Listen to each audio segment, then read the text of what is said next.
Hi, this is Thomas Crank with Crank Out Words, and today I want to talk to you about how to get ideas for your stories.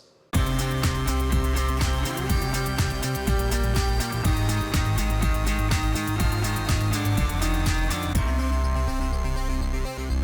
you ever felt this way?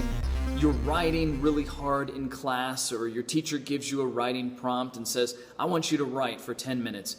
And you have no idea what to write about. Or maybe you're sitting in front of your computer and that cursor is blinking and blinking, and you're like, I have no idea what to write about. I don't have any ideas. A lot of my students tell me that.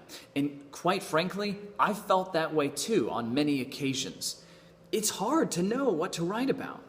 That's why I've created this video series for you, so that you can have ideas for your writing and be confident when your teacher assigns you something to write about, you'll have an idea. Or if you're trying to write your own fiction stories, you'll be able to get out of writer's block and keep writing that story. Here's the funny thing.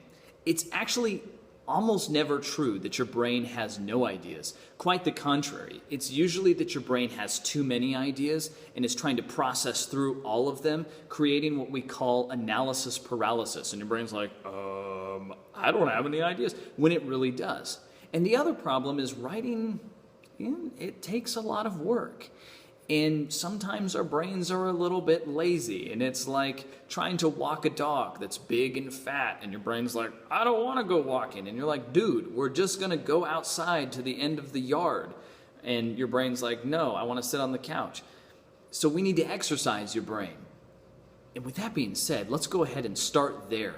In the next video series, I'll share with you a secret to be able to create ideas and keep them going. But let's start by warming up that brain. So get your brain fired up, get a piece of paper, a pencil or a pen, and here's what I want you to do.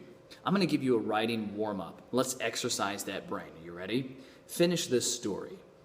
There were only 89 of them left, but I only had one bullet.